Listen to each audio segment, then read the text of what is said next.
Relax, be cool, cause if you don't, you'll act like a fool, so be cool. Hey everybody, welcome to Get Busy Watching. I'm your host, Honest Dan.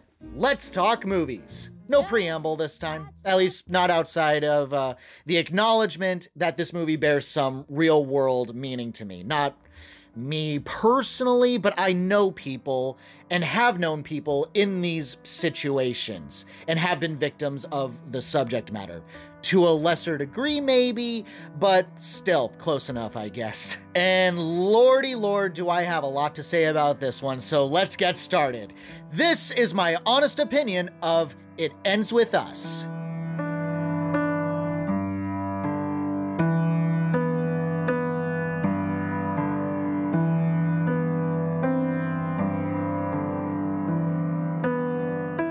Based on the novel of the same name by Colleen Hoover, Lily Bloom, played by Blake Lively, meets the dashing and charming Ryle Kincaid, played by Justin Baldoni. Their relationship takes off and eventually get married. However, said relationship takes a turn for the worse when Lily's childhood boyfriend, Atlas, played by Brandon Sklenner, comes back into her life. Old flames are reignited and Ryle's temper begins to get the better of him.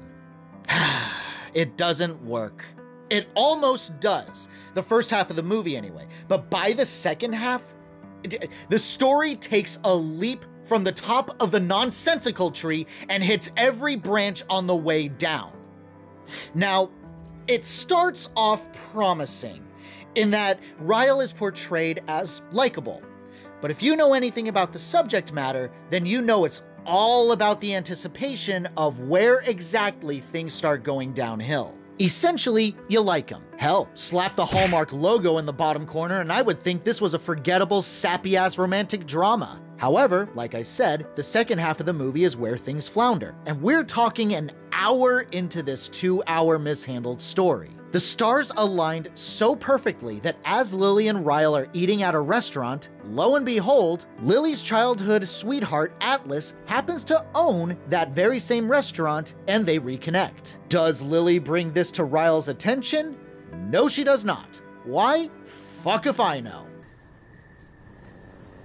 This is so fucking stupid. This is the first slip-up of the writing, but it only gets worse. So Ryle is cooking and burns the food in the oven. His dumbass, in a panic, tries grabbing the scalding hot thing with his bare hands. Obviously, this hurts him, and he swings his arm, inadvertently hitting Lily in the face on accident. He gets his hand bandaged and she has a black eye. Once again, they go to dinner at Atlas's restaurant. Atlas sees the bandaged hand in the black eye and immediately thinks the worst. But here's where I started to hate things. She goes into the bathroom. Atlas follows her and corners her, basically accusing Ryle of hitting her, and Lily barely manages to tell him that it was an accident, which Atlas doesn't believe. She has to insist that he get out of the way so she can leave the bathroom. They exit together, and there be Ryle. He pieces together that this is Atlas, and in the most forced as hell macho alpha male gorilla masculinity, starts a fight in full view of everyone in the restaurant.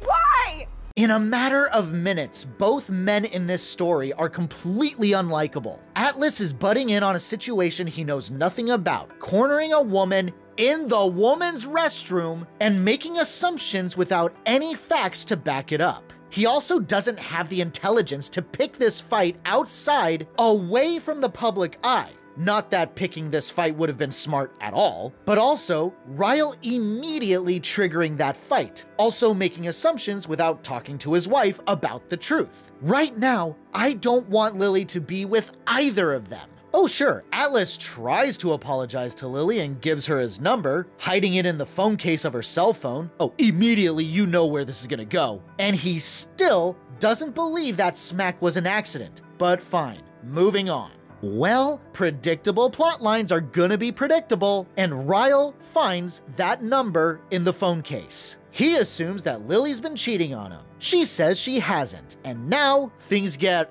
over dramatic.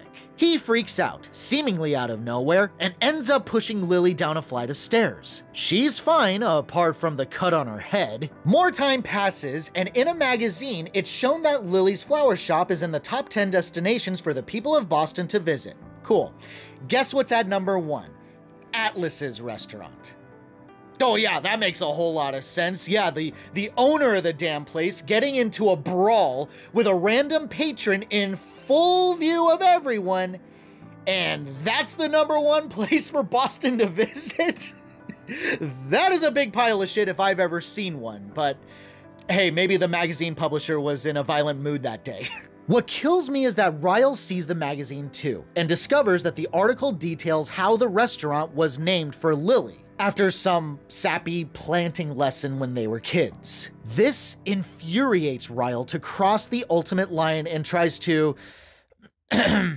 ignore that no means no. He doesn't succeed in his attempt, and she manages to escape him, but more on that in a minute. She goes to Atlas for comfort and basically spends the rest of the movie questioning her decisions to be in this marriage with this man, all while being freshly pregnant and reflecting on the abusive relationship that her mother had with her father. Now, I'm no expert on this stuff. I don't study the psychology of abusive relationships. But here's what I feel like the movie doesn't get right. Abusers are either closet good people who just keep making the wrong choices and want help, but otherwise never seek it. Or they're straight up monsters who don't think they're doing anything wrong. This movie can't decide which to make Ryle. The writing unsuccessfully bounces between the two, never truly explaining his character. I mean, there's sort of an explanation about how he accidentally killed his younger brother when they were toddlers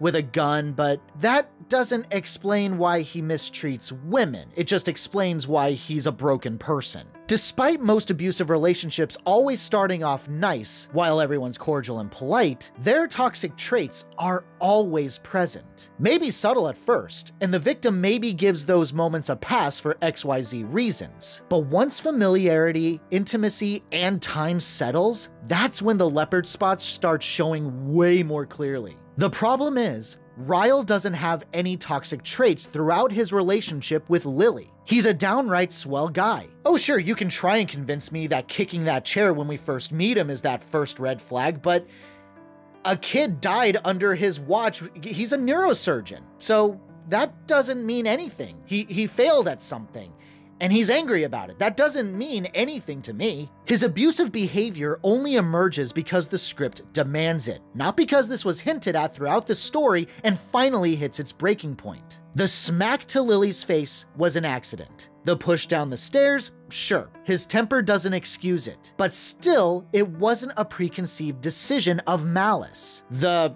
no means yes moment, no, that's not okay. But it comes out of nowhere and seems out of character for Ryle. And Lily, at the end of the day, is no better. She's portrayed as a moron by not being transparent about events unfolding in her life to her husband, and wildly mishandles every situation. And of course, Atlas. He's supposed to be the straightforward good guy of the story that the audience want her to be with instead, but once again, Ryle's never shown to be the worst of people until Atlas re-enters the picture. And also, he crosses his lines too, telling her to fall in love with him later if she leaves Ryle, and you know what? Their relationship doesn't make any sense either. Lily and Atlas haven't seen each other since they were teenagers and have only seen each other twice since reuniting. How are there still sparks between them when they are totally different people decades later? It almost feels like a whole half hour of this movie was cut out to show them truly getting to know each other again,